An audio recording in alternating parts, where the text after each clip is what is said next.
Astaghfirullah. Bismillahirrahmanirrahim. Assalamualaikum warahmatullahi wabarakatuh.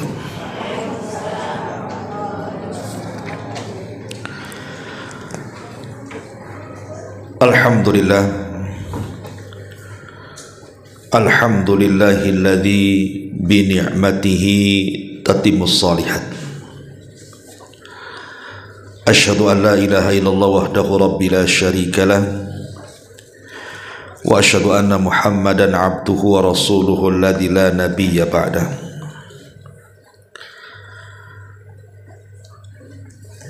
Alhamdulillah,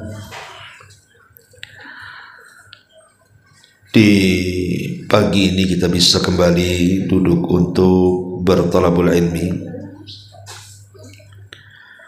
dan kita bisa meneruskan kajian kita masih membahas kitab Al-Jami' atau syarah kitab Al-Jami' min Bulughil Maram,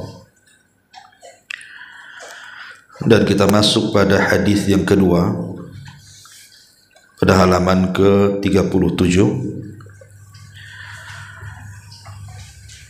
Hadis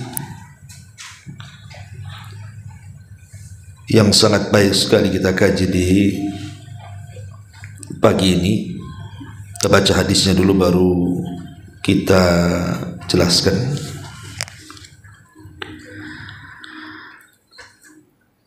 Ma'asyiral muslimat yang dimuliakan Allah Subhanahu wa taala.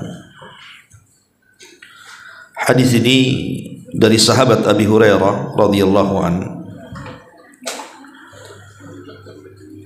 Nabi sallallahu alaihi wasallam bersabda, "Ungduru ila man huwa asfala minkum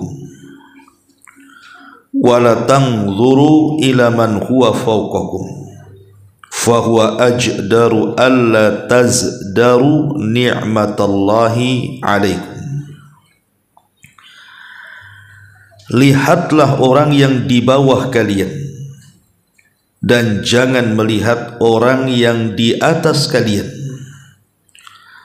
karena hal itu akan lebih mendorong kalian untuk tidak meremehkan nikmat Allah yang ada pada kalian.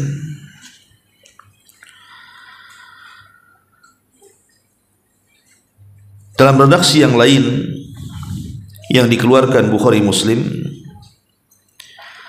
Nabi sallallahu alaihi wasallam mengatakan, "Idza nadhara ahadukum ila man fuddila alaihi fil mali wal khalqi falyanzur ila man huwa asfala minhu." Jika seseorang di antara kalian melihat orang yang diberi kelebihan daripadanya, mungkin dari segi hartanya atau dari kesempurnaan tubuhnya, maka hendaknya dia melihat kepada orang yang berada di bawahnya. Tentu tidak lain dan bukan supaya kita menjadi hamba yang lebih bersyukur kembali. Ma'asyiral muslimat yang dimuliakan Allah Azza wa Jalla, hadis ini adalah hadis yang sangat mulia, karena hadis ini mencakup banyak sisi kebaikanmu. Dan hadis ini bisa kita jadikan pegangan kita di masyarakat dan sebagai kaedah kehidupan bagi kita. Makanya Al-Imam Muhammad ibn Jarir At-Tabari ketika memberikan catatan kepada hadis ini, apa kata beliau? Hadza haditsun jami'un li anwa'i minal khair.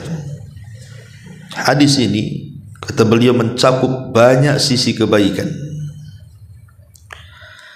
Kenapa demikian? Li'annal insan idza ra'a man fuddila alaihi fid dunya talabat nafsuhu mithla dhalik wastasghara ma indahu min ni'matillahi azza wa jal wa harasa 'alal izdiyadi liyalhaqa bidzalika aw yuqaribahu. Hadza huwal mawjud fi ghalibin nas.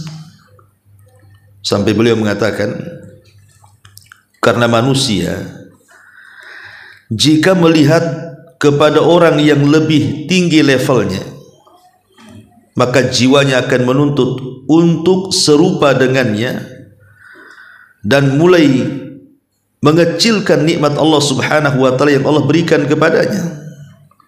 Kemudian bertekad untuk menambah hartanya agar dia dapat mengejar kekayaan orang tersebut atau minimalnya menyamainya. Dan ini umumnya manusia seperti itu.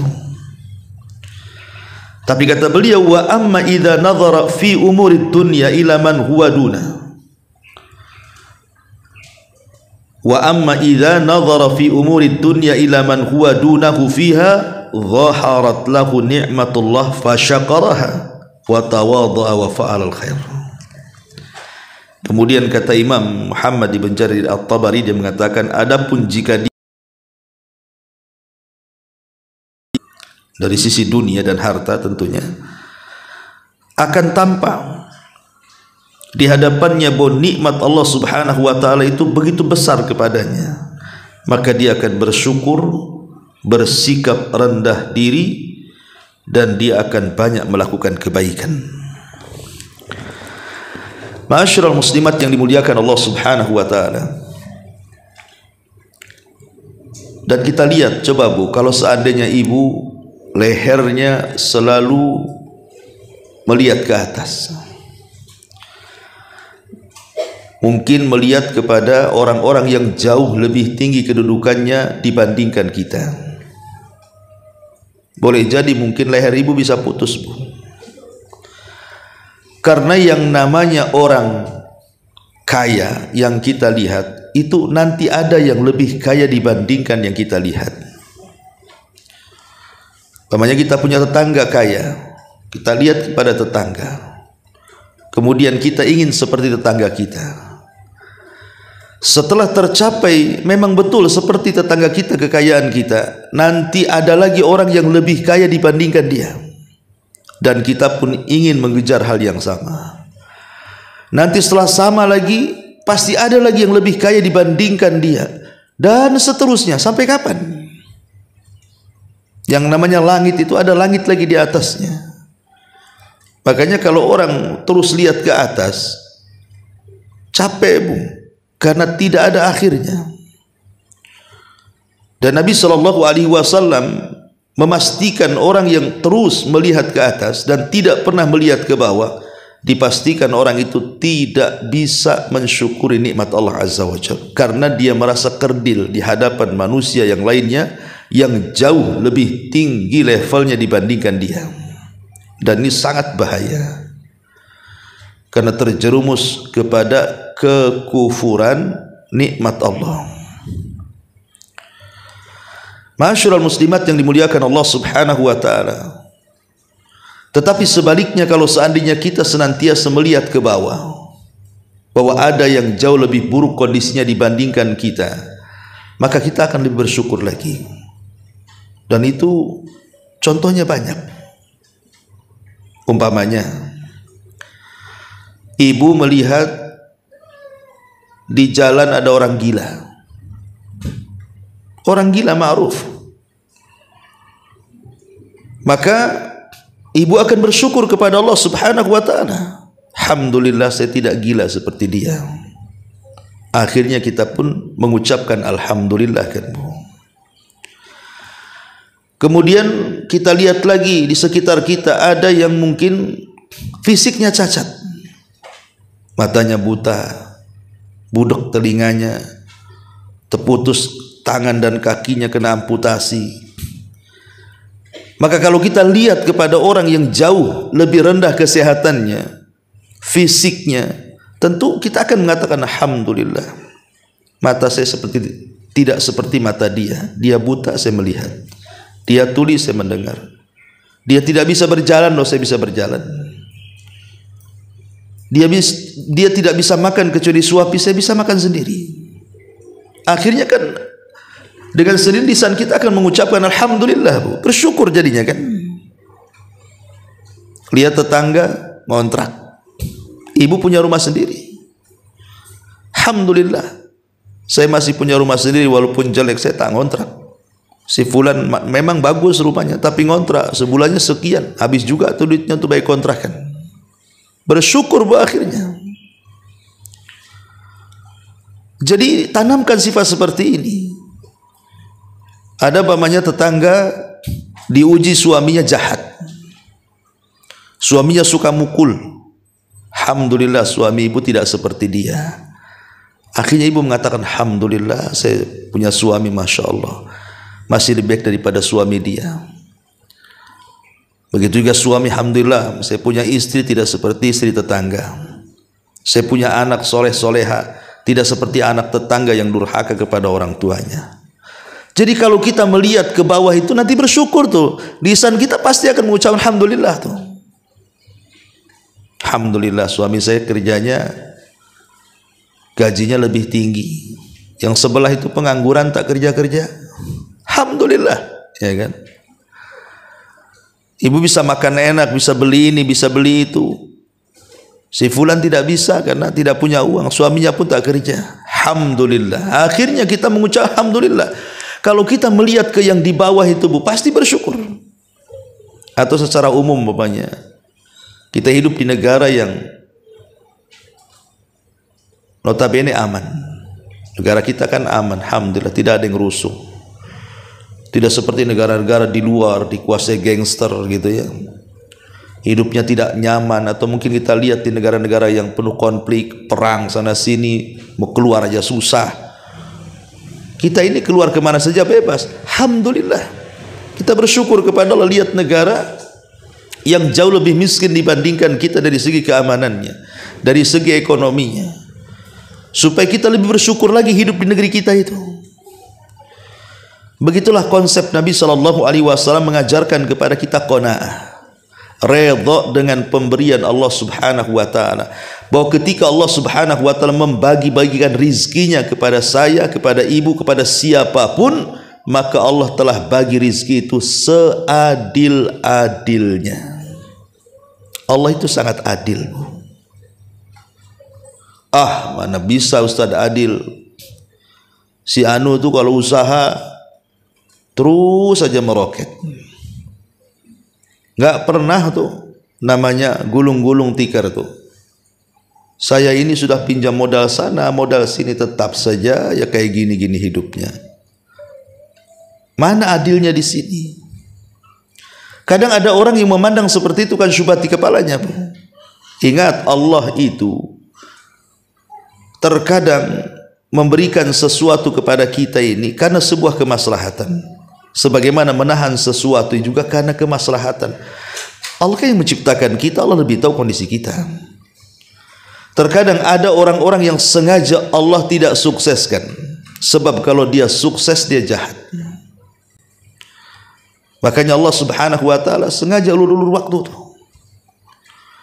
Ada juga orang-orang yang sukses terus, sebab kalau dia dimiskinkan, jadi boleh jadi dia melampaui batas, melakukan hal-hal yang di luar kendalinya. Jadi semua kembali kepada maslahat sebenarnya. Orang kaya diberikan keadilan dengan kekayaannya, orang miskin pun diberikan keadilan oleh Allah dengan kemiskinannya.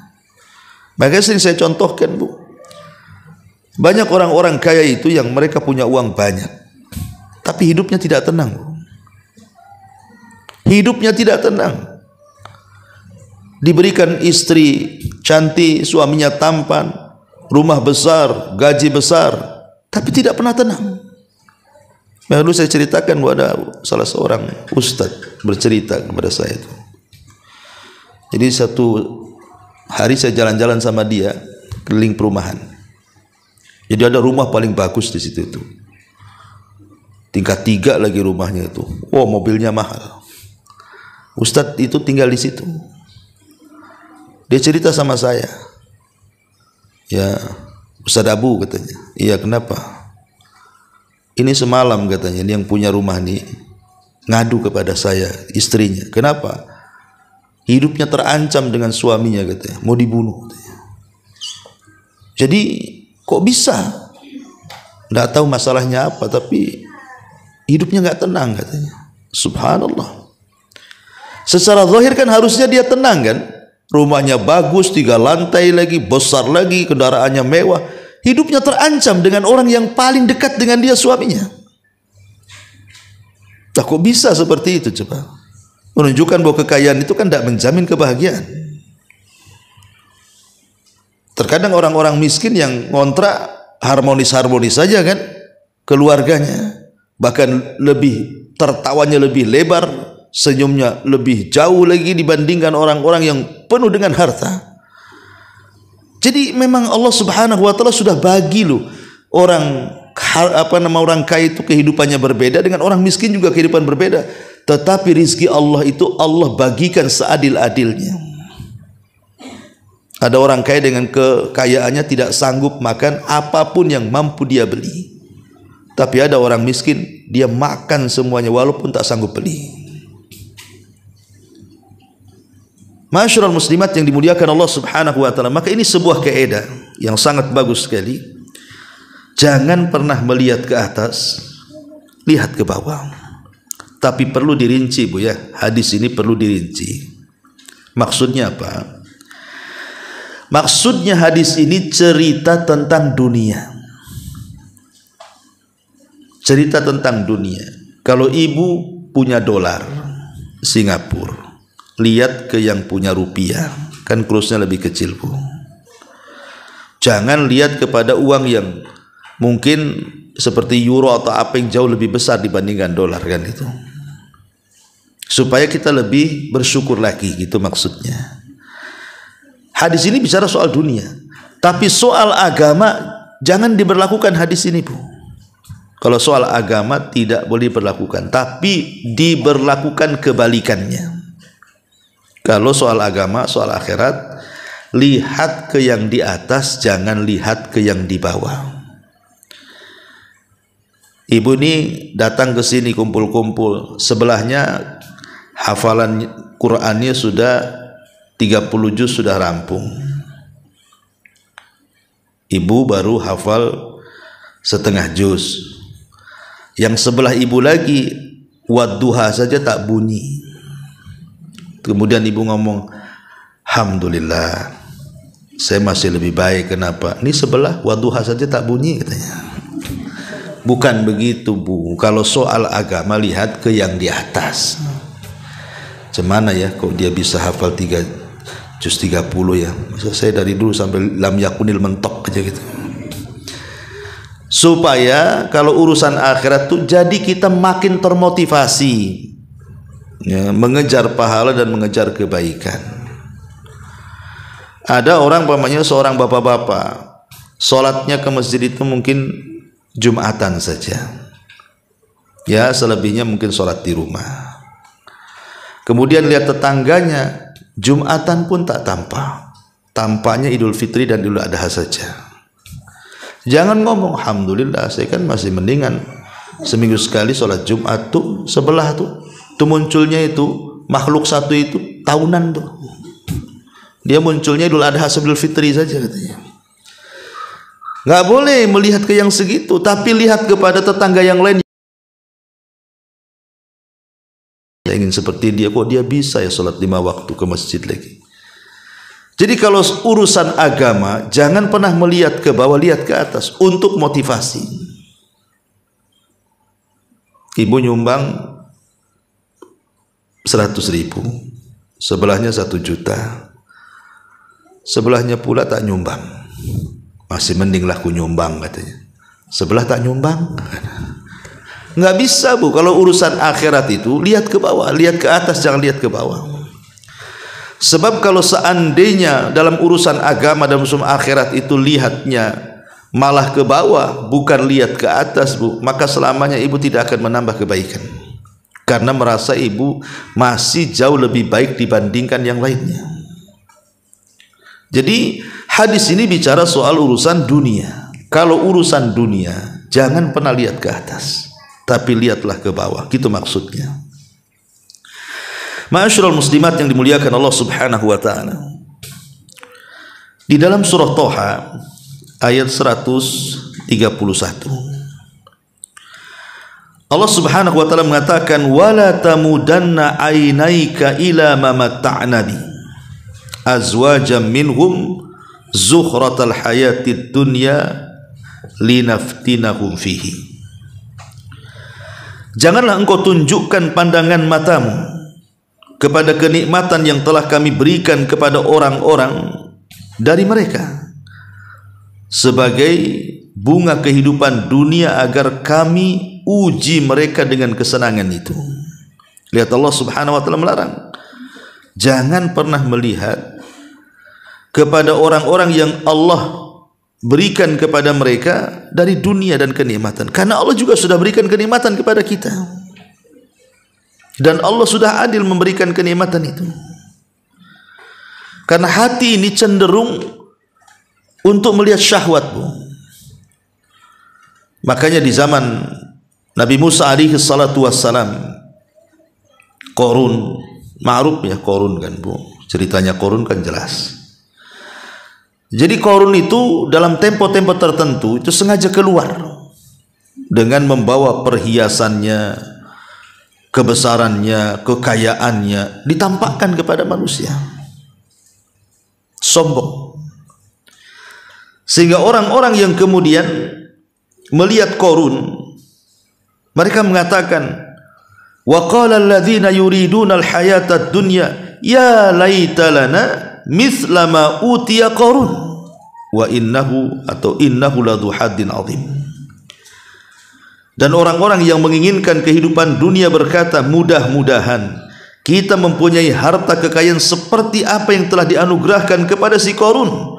Sesungguhnya dia benar-benar mempunyai keberuntungan yang sangat besar. Ini ketika si Qarun belum diazab. Tapi ketika si Qarun diazab dan mereka melihat, baru mereka mengatakan, aku bertobat, aku tidak ingin seperti dia, katanya.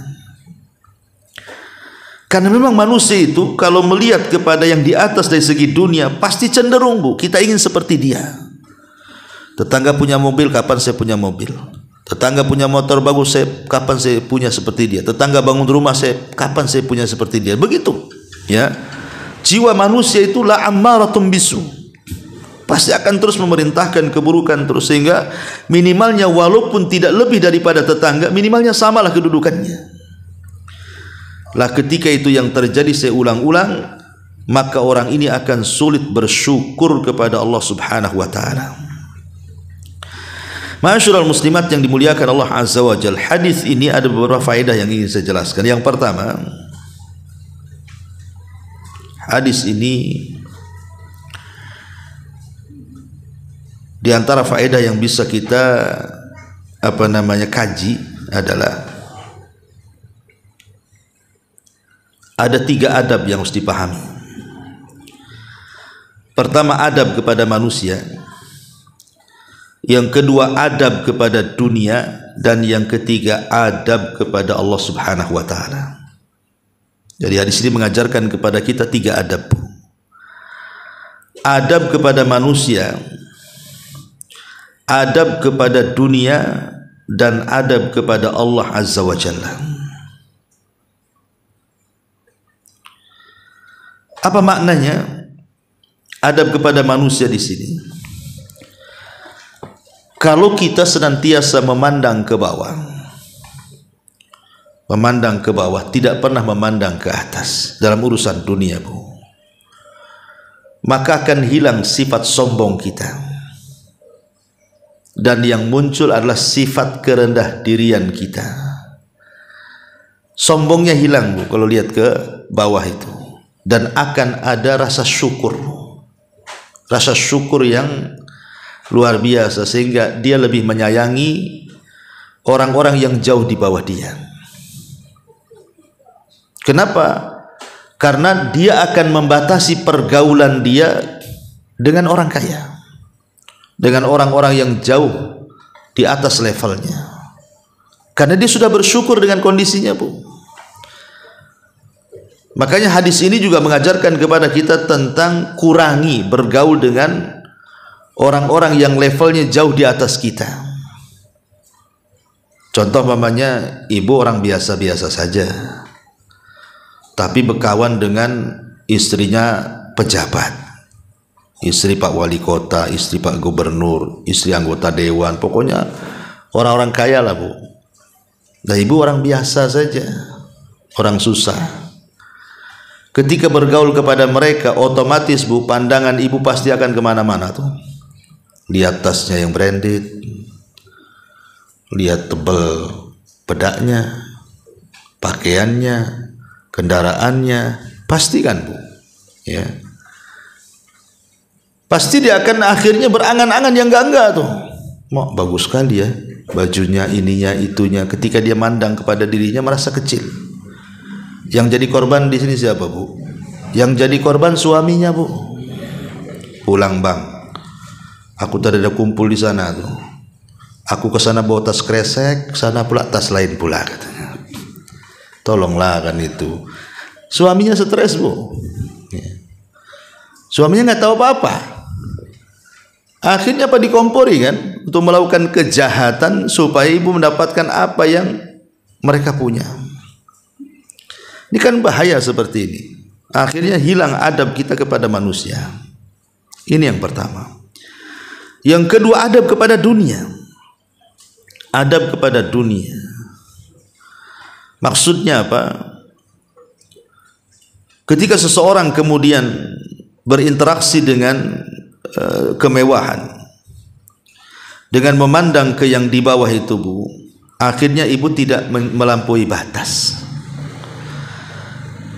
Karena bagaimanapun sirru tughyan, kata para ulama, rahasia bejatnya manusia itu karena kekayaan. Betapa banyak orang yang tadinya miskin, bagus-bagus saja, ketika menjadi kaya jadi jahat. Kekayaan itulah yang mendorong orang jadi jahat. Orang pengen kaya akhirnya mencuri, orang pengen kaya akhirnya korupsi, orang pengen kaya akhirnya mengambil hak orang lain secara zalim, dan begitu seterusnya. Dia bisa rela sikut sana sikut sini, yang penting kaya. Akhirnya sudah tidak punya adab dengan dunia. Dan yang lebih daripada itu, adab kepada Allah. Dia akan sulit bersyukur. Allah Subhanahu wa taala sudah banyak memberikan nikmat kepadanya, kan dia tidak sadar saja bahwa Allah sudah banyak berikan nikmat kepadanya. Makanya dahulu ada orang yang mengeluh kepada seorang alim namanya Imam Ibn Adham rahimahullahu taala. Jadi dia datang kepada Ibrahim Ibn Adham, ya Imam, saya ini sudah berusaha mencari ekonomi, tapi kok tidak kaya-kaya ya, segini aja. Akhirnya Ibrahim Ibn Adham rahimahullah mengatakan begini, mau enggak kau copot kedua matamu, ku beli seharga 1000 dinar. Dia bilang enggak maulah, katanya. Buat apa 1000 dinar kalau aku tak punya mata? Oke. Bagaimana kalau kau iris kedua kupingmu? Ku beli juga 1000 dinar. Dia mengatakan enggak maulah. Daripada aku dapat 1000 dinar tapi kehilangan kupingku, buat apa katanya. Ya sudah, bagaimana kalau kau iris lidahmu? Ku beli 1000 dinar. Dia mengatakan enggak mau ya Imam. Buat apa 1000 dinar aku tak punya lidah? Bagaimana kalau kau potong kedua kakimu, ku beli dengan 1000 dinar? Dia mengatakan enggak mau. Buat apa 1000 dinar aku tak punya kaki? Atau otakmu lah, ya, kau cabut dari kepalamu, aku beri 1000 dinar. Dia bilang enggak mau. Buat apa 1000 dinar kalau aku kemudian tak punya otak? Dan begitu seterusnya. Kata Ibrahim Ibn Adham, kamu ni kaya sebenarnya. Coba kalau seandainya kau jual semua anggota badanmu, dari berapa dinar kau dapat, katanya. Bersyukur. Ya. Makanya kenapa kita orang sehat itu melihat kepada orang sakit bersyukur. Banyak orang sakit itu menghabiskan biaya untuk operasi. Kadang jual tanahnya, kebunnya, rumahnya, nguras ATM-nya, hutang sana sini untuk kesehatannya kan Bu. Jadi kalau orang sehat melihat orang sakit, pasti bersyukur dia. Lah itulah akhirnya dia punya adab, punya akhlak kepada Allah Subhanahu wa taala. Jadi hamba yang bersyukur kepada Allah Azza wa Jalla. Bersyukur lisan kita masih bisa berzikir. Bersyukur kita masih bisa ngaji ke sini. Ada teman-teman tak bisa ngaji, ya. Jadi teruslah memandang ke bawah, jangan pernah memandang ke atas, karena memandang ke atas itu tidak ada ujungnya. Mandang pejabat, ada lagi yang lebih tinggi jabatannya, ada lagi yang lebih tinggi. Sampai kapan? Ya, terputus nanti leher kita kalau kita melihat ke atas terus itu. Masyaallah muslimat yang dimuliakan Allah Subhanahu wa taala, ini faedah yang pertama, kita diajari 3 adab. Adab kepada manusia, adab kepada harta, dan adab kepada Allah Subhanahu wa taala. Yang kedua, hadis ini mengajarkan kepada kita tentang syukur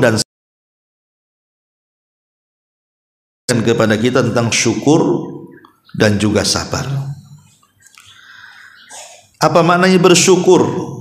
Bahwa kita masih lebih baik dibandingkan orang lain, dan kita bersabar untuk tidak memandang kepada orang yang ada di atas kita. Dan 2 perkara ini, atau sifat syukur dan sabar ini, adalah 2 sifat yang paling banyak memasukkan kita ke surga. Pertama, syukur. Kalau kita melihat ke bawah kan kita lebih banyak bersyukur, Bu. Alhamdulillah, saya masih bisa jalan, si anu tak bisa jalan, Bu.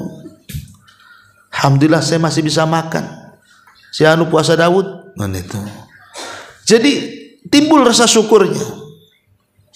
Kemudian bersabar untuk tidak mengikuti hawa nafsu, mengikuti keinginan. Bagaimana caranya ingin seperti dia? Bagaimana akhirnya apa? Ditekan hawa nafsunya. Terlatihlah kesabarannya. Luar biasa, Bu. Makanya kata Nabi SAW dalam sebuah hadis, man ra'a mubtalan, barang siapa yang melihat orang yang diuji oleh Allah Subhanahu wa taala, faqala, maka dia mengatakan, alhamdulillahilladzi afani mimma btalaka bihi wa faddalani ala katsiri mimman khalaqa tafdila. Kalau ibu melihat ada orang yang diuji, contoh nih, ibu keluar dari sini habis ngaji, kemudian ibu sampai di jalan besar, ada pula yang tabrakan, brak gitu bapaknya kan, terjatuh guling, darah di mana-mana, atau mungkin mati seketika. Apa yang ibu katakan? Maka ibu katakan, alhamdulillahilladzi afani mimma btalaka bihi wa faddalani ala katsiri mimman khalaqa tafdila. Ibu katakan seperti ini, alhamdulillah, Allah masih memberikan kesehatan kepadaku dan telah memberikan keutamaan kepadaku dari kebanyakan manusia yang telah Allah uji. Alhamdulillah, yang tabrakan itu bukan saya, itu maksudnya. Yang jatuh itu bukan saya, yang sakit bukan saya, yang terbakar rumahnya bukan saya, yang diangkat berangkasnya maling bukan berangkas saya, dan begitu seterusnya. Kalau ini yang ditanamkan, tenang hidup itu, Bu, nggak akan gerusak-gerusu. Jadi kata Nabi, setiap ibu melihat orang diuji dan kita tidak diuji seperti itu, katakan alhamdulillah. Alhamdulillah. Rumah sebelah kebakaran, Bu, alhamdulillah. Kata kawannya, orang kebakaran kok bilang alhamdulillah? Iya, alhamdulillah bukan rumah saya yang kebakaran. Ya gitu. Jadi maksudnya begitu. Ya. Jangan kemudian ngomong alhamdulillah depan yang punya rumah. Alhamdulillah katanya. Apa enggak stres yang punya rumah kan begitu? Apa maksudmu katanya? Jangan kau yang bakar kan gitu ya. Ya maksudnya di sini kita bersyukur kepada Allah Azza wa Jalla, bukan rumah kita yang kebakaran gitu. Jadi kita dilatih untuk bersyukur dan juga bersabar dari hadis ini. Kemudian juga hadis ini juga mengajarkan kepada kita, Bu, tentang irsyad ila igtibari bi ahwalid dunya wa anna sa'adata laysat malan faqat. Hadis ini mengajarkan kepada kita bahwa kebahagiaan itu bukan hanya sekedar di dunia. Harta itu memang penyebab orang bisa bahagia, tapi bukan segala-galanya. Begitu juga pangkat, jabatan dan kedudukan, iya kita tidak mengingkari. Itu wasilah mendapatkan kebahagiaan, tapi bukan segala-galanya. Banyak yang tidak punya harta lebih bahagia dibandingkan yang punya harta kan, dan itu kenyataan. Banyak orang yang tidak punya jabatan lebih bahagia dibandingkan orang yang punya jabatan akhirnya dikejar-kejar KPK. Banyak, itu kenyataan. Ujung-ujungnya masuk bui juga, stres, dia hidup dalam penjara. Jadi kebahagiaan itu adalah ketenangan hati. Dengan melihat ke bawah tenang hati kita, itulah hakikat kebahagiaan maksudnya. Karena terkadang orang itu hanya disilaukan dengan zahirnya orang saja, dia tidak tahu batinnya. Nampak orang itu rumahnya bagus, pasti senang orang. Belum tentu. Karena kaya itu kaya hati, kata Nabi SAW. Orang kalau hatinya lapang, maka rumah sempit pun jadi lapang. Orang kalau hatinya sempit, bu, sak lapang-lapangnya rumah pun sempit. Contohlah, kalau ibu bertengkar dengan suami, rumah bagus, ya, ini rumah sebagus-bagusnya, seluas-luasnya jadi sempit, bu. Akhirnya suami datang pergi. Dia nggak selesa hidup di rumah tuh. Kenapa? Karena ada masalah dengan ibu kan, sempit tuh. Dia masih suka nongkrong di luar. Kadang-kadang nginep di rumah kawannya dan begitu seterusnya.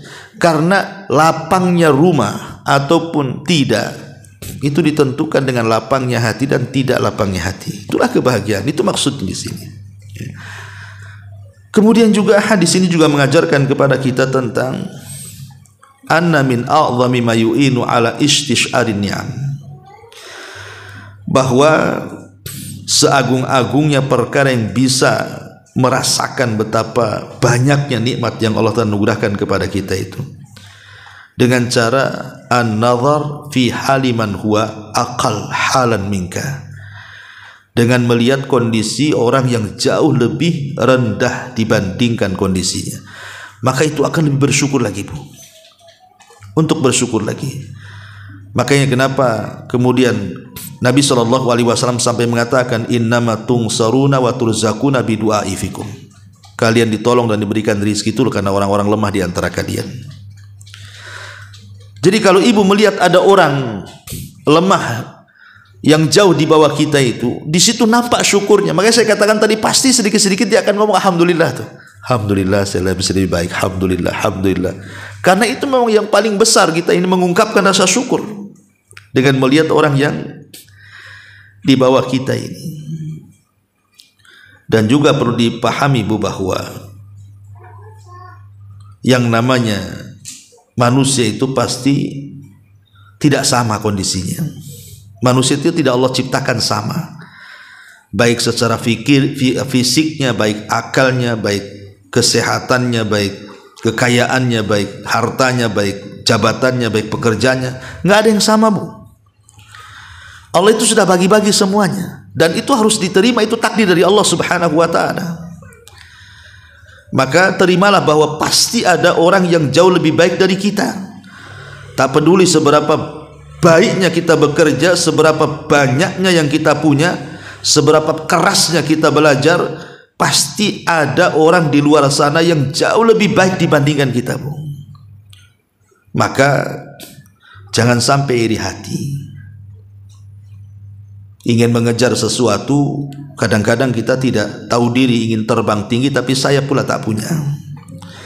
Makanya penting untuk terus melihat ke bawah dalam urusan dunia, dan jangan pernah terus memandang ke atas, karena dia tidak akan mendapatkan ketenangan hati, bahkan hilang qanaah, hilang ridha, dan ujung-ujungnya menolak takdir, dan lebih daripada itu memicu hasad. Ini yang paling bahaya, memicu hasad, ya. Apa hasad? Ya ma'ruf, hasad itu bercita-cita agar dia tidak lebih kaya dibandingkan saya. Itulah hasad. Hasad itu kan munculnya gara-gara melihat ke atas, bukan melihat ke bawah. Kalau orang melihat ke bawah, mau hasad dari mana? Mau dia lebih baik, ya. Hasad itu muncul karena melihat ke atas, bahwa ada orang yang lebih tinggi dibandingkan dia, muncul hasadnya. Nah, ini yang bahaya. Makanya hadis ini juga mengajarkan kepada kita ilaj, obat, bagaimana supaya kita ini jangan sampai ada dalam hati kita ini dengki, hasad dan yang semacamnya. Ma'asyiral muslimat yang dimuliakan Allah Subhanahu wa taala, maka hadis ini juga mendatangkan faedah kepada kita tentang ketenangan hati dan thariqah supaya kita lebih qanaah lagi, lebih zuhud lagi terhadap dunia. Wallahu a'lam. Kita baca sedikit di sini perkataan pengarang. Hadis ini, kata pengarang, menunjukkan bahwa seorang muslim tidak sepantasnya melihat orang yang di atasnya dalam urusan dunia. Jika melakukannya, dia justru akan lelah, menganggap sedikit nikmat Allah dan tidak mensyukurinya. Nah, akhirnya apa? Meremehkan, kan Bu? Kenapalah orang itu kaya, kenapa saya miskin? Kenapa orang itu sehat, kenapa saya sakit terus? Kenapa orang itu jaya, kenapa saya kok nggak pernah jaya? Kenapa? Akhirnya begitu. Akhirnya apa? Seolah-olah nikmat Allah tidak pernah ada pada badan dia, kan? Karena ngeluh terus jadinya, kan? Nah, ini bahaya, ya. Kemudian kata beliau, jika dia melihat orang yang lebih dari dirinya dalam hal harta, tempat tinggal, pakaian, penghasilan dan sebagainya, dia akan sering merasakan lelah dan menganggap sedikit nikmat Allah. Oleh karena itulah tidak sepantasnya hal ini dilakukan. Yang sepantasnya baginya adalah melihat orang yang lebih rendah daripadanya dalam hal nikmat, fisik, kesehatan, harta, kedudukan dan yang sebagainya, sehingga dia dapat mengetahui besarnya nikmat Allah kepadanya dan lebih mensyukurinya. Tadi saya sudah jelaskan, kalau orang melihat ke bawah maka dia akan banyak bersyukur. Kenapa? Rupanya nikmat Allah jauh lebih banyak yang diberikan Allah kepadanya dibandingkan orang yang di bawahnya. Jadi menjadi hamba yang bersyukur. Kemudian kata beliau, tidak ada seorang fakir kecuali pasti ada yang lebih fakir. Tidak ada orang yang sakit kecuali pasti ada orang yang lebih parah sakitnya. Tidak ada orang yang memiliki kedudukan kecuali pasti ada orang yang lebih rendah kedudukannya, dan seterusnya. Dan itu bahan renungan bagi kita. Artinya kalau kita sakit cuman ya mamanya tak punya satu tangan diamputasi, lihat ke yang 4, dan begitu seterusnya. Kemudian kata beliau, ketika melihat orang yang lebih rendah daripadanya, dia akan mengetahui besarnya nikmat Allah yang ada padanya sehingga dia mensyukurinya. Melihat orang yang di bawah ini berlaku dalam urusan dunia. Adapun dalam urusan agama, seorang muslim sepantasnya melihat orang yang di atasnya. Hendaklah dia bersungguh-sungguh dalam urusan agama dan meneladani orang-orang yang terbaik, terutama para nabi. Hendaklah dia meneladani mereka serta bersegera dan berlomba-lomba dalam urusan agama. Hal ini berdasarkan firman Allah Azza wa Jalla, fastabiqul khairat, berlomba-lombalah kalian dalam kebaikan. Sabiku, berlomba-lombalah kalian untuk mendapatkan ampunan. Janganlah dia melihat pada para pemalas, pada orang-orang jahat. Ya, umpamanya ibu ya suka gibah, tapi mungkin seminggu 2 kali, ya. Tapi tetangga tiap hari gibah. Alhamdulillah saya masih 2 hari sekali gibahnya. Nggak boleh, Bu. Ya, nggak boleh kayak gitu. Ya, ini jangan lihat orang jahat. Kalau bisa jangan gibah sama sekali. Dan juga para pendosa. Ya, saya mabuk tapi seminggu sekali. Si Anu tuh tiap hari. Si mendingan saya katanya. Nggak boleh. Ya.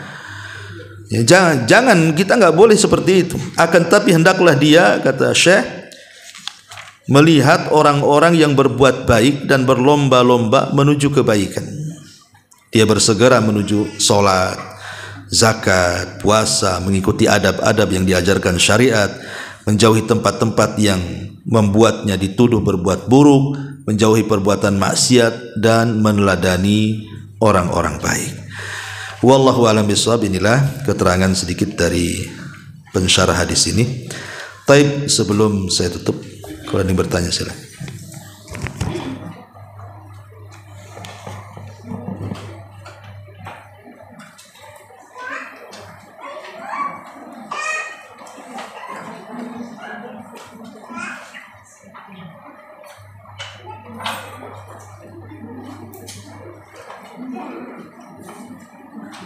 Assalamualaikum warahmatullahi wabarakatuh. Waalaikumsalam warahmatullahi.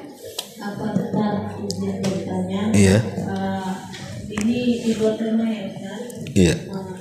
Ada tetangga punya kontrakan, terus yang menyewa itu baru menempati 15 hari. Qadarullah ada keperluan lain, jadi dia keluar dari kontrakan itu. Pertanyaan saya, yang menyewa ini sudah bayar full. Jadi pertanyaan saya, bagaimana uang yang sudah dibayar full itu, apa itu haknya yang menyewa atau yang punya sewa? Iya, alhamdulillah.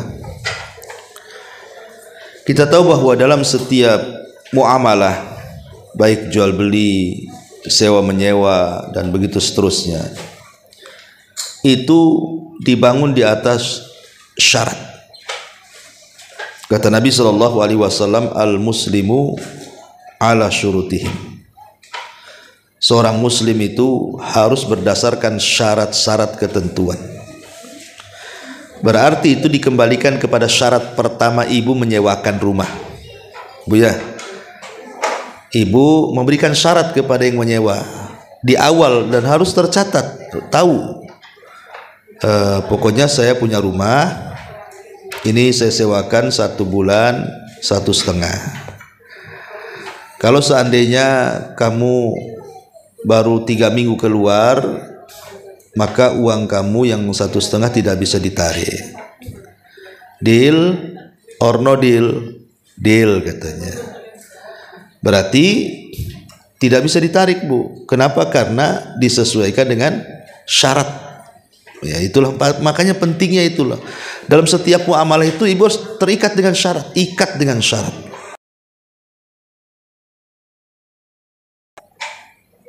Jadi itu yang harus dipahami, bahwa seorang muslim itu di atas syarat-syarat yang harus disyaratkan di permulaan akad jual beli, sewa menyewa dan yang semacamnya. Harus jelas syaratnya, supaya menghindari ya pertanyaan-pertanyaan seperti ini. Tapi sekarang ibu tidak melakukan syarat, maka lihat umumnya orang. Umumnya orang-orang menyewakan seperti apa, Bu? Kalau umumnya orang yang menyewakan ya nggak dibalikin, ya sudah, berarti melihat urf, kebiasaan. Karena al-adatul muhakkamah, terkadang kebiasaan itu bisa menjadikan hukum. Tapi kalau adatnya ya, kalau 2 minggu ya dibalikin ya, karena kebaikan ibu ya tidak apa-apa. Itu ibu bersedekah namanya kepada orang itu. Kalau ibu dia cuma 2 minggu, sementara dia sudah bayar 1,5 juta, ya demi menolong dia sedekah karena nampak dia orang susah, ya udahlah kasihan, ibu balikin 750, membanyakan separuh saja, ya itu tidak apa-apa. Maka lihat kepada 3 kondisi tadi. Wallahu a'lam. Wa ya.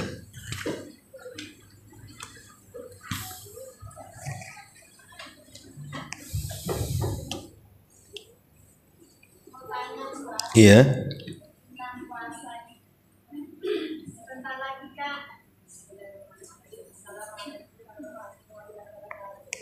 Assalamualaikum warahmatullahi wabarakatuh.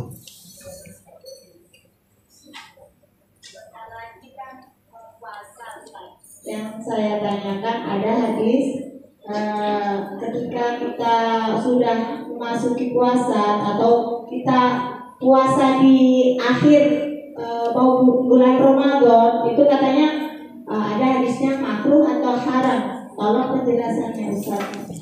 Yang dimana yang makruh, yang termasuk haramnya itu? Ya, ada hadis Nabi SAW. Alhamdulillah, ada hadis yang mengatakan, man shoma yauman yushakku fihi faqad asa Abul Qasim. Siapa yang berpuasa di hari yang diragukan, maka dia telah bermaksiat kepada Abul Qasim. Maksudnya Nabi SAW. Maksudnya hari yang dilakukan itu 1 hari atau 2 hari menjelang Ramadan, menjelang 1 Ramadan, 1-2 hari menjelang. Karena apa? Dikhawatirkan ketika kita puasa sunnah ternyata masuk ke wajib. Itu aja. Tetapi hadis ini bukan dibawa kepada saklek gitu, tidak. Dibolehkan puasa-puasa walaupun sampai kepada 1 atau 2 hari sebelum Ramadan pertama kalau dalam rangka qadha. Qadha itu ibu punya utang, puasa tahun kemarin dibayar di bulan Sya'ban sekarang, qadarullah pula gitu, umpamanya ibu lupa baru terbayar, udah yang diragukan, maka nggak apa-apa. Atau ibu yang terbiasa puasa Senin Kamis, puasa Daud, puasa Ayyamul Bid, memang ibu udah pernah meninggalkan bertahun-tahun, qadarullah pula kemudian pas di 1 atau 2 hari sebelum Ramadan di hari Kamis, dan ibu tidak pernah dari dulu meninggalkan puasa Senin Kamis, maka boleh. Ya, jadi yang tidak boleh puasa di hari yang didahulukan itu kalau bukan membayar qadha atau orang ini tidak pernah puasa kok ujug-ujug puasa gitu loh. Nah, itu yang dilarang. Wallahu a'lam. Iya.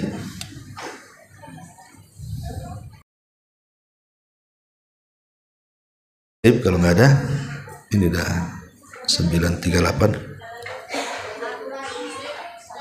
Boleh.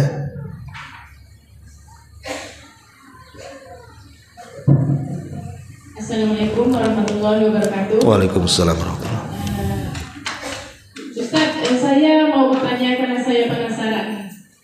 Begini Ustaz, menurut hadis Bukhari tentang Syahidul Istighfar Ustaz, dikatakan bahwasanya ketika kita mengucapkan yang pagi atau sebelum petang hari, bahwa kita meninggal pada hari itu masuk surga gitu kan Ustaz? Iya. Jadi dalam hati saya ini, enak kali saya sholat 5 waktu, kok gampang kali masuk surga? Apa bisa saya mengamalkan seperti itu terus Ustaz? Dijamin masuk surga langsung Ustaz? Gimana Ustaz?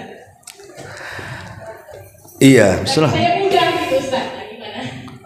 Iya paham maksud ibu, ngapain saya sholat bagus, saya baca istighfarnya tiap hari gitu kan. Iya Bu, sholat itu bagian daripada istighfar. Apa sih makna istighfar itu? Istighfar itu maknanya, ya Allah tutuplah aibku dari manusia, cukuplah engkau yang tahu. Ya Allah, jangan kau azab aku dengan dosa-dosaku yang kulakukan di dunia. Itu makna istighfar. Jadi makna istighfar itu dua. Satu, meminta supaya aib kita ditutup dari mata manusia, sebab kalau dibongkar itu sak mulia-mulianya orang di mata manusia bisa jatuh. Kalau sudah mau membongkar aib orang itu sebentar aja orang itu jatuh. Yang kedua, makna istighfar itu kita memohon kepada Allah ampunan supaya dosa-dosa kita yang kita lakukan di dunia itu tidak diadab di akhirat. Lain makna istighfar, lain makna tobat. Kalau tobat itu artinya perbuatan, meninggalkan. Kalau istighfar itu artinya i'lan, bahwa lisan kita memohon kepada Allah dua perkara tadi. Dan istighfar dengan taubat tidak bisa dipisahkan, karena istighfar itu amal lisan, taubat itu amal badan. Lah ibu istighfar tapi tidak sholat, berarti ibu belum taubat namanya, baru hanya sekedar istighfar saja. Makanya kenapa Allah selalu mengiringkan kalimat istighfar dengan taubat itu dalam satu redaksi dalam Quran itu. Ya, istaghfiru tsumma tubu, beristighfarlah kemudian taubat, karena istighfar itu kan amal lisan, meminta kepada Allah, taubat itu amal badan. Jadi kalau ibu baru baca sayyidul istighfar itu baru lisan aja Bu, tapi perbuatan belum. Lah ketika ibu meninggalkan salat hanya semata-mata menyandarkan kepada lisan, maka belum sempurna taubatnya. Jadi taubat itu disertakan dengan amal lisan istighfar dan amal badan dalam bentuk bertobat, meninggalkan maksiat dan berjanji untuk tidak mengulang dan mengiringi dosanya dengan kebaikan supaya kebaikan itu menghapuskannya. Wallahu a'lam. Ya kalau pemahamannya seperti ibu gitu ya enak, nggak usah sholat, ibu istighfar aja hari-hari kan, enak kali kan gitu. Nggak apa-apa ibu maksiat, gibain orang tiap hari, yang penting kan istighfar gitu. Nanti maksiat boleh semua Bu jadinya kan. Wallahu a'lam. Ya cukup, kan masih ada kajian di tempat lain.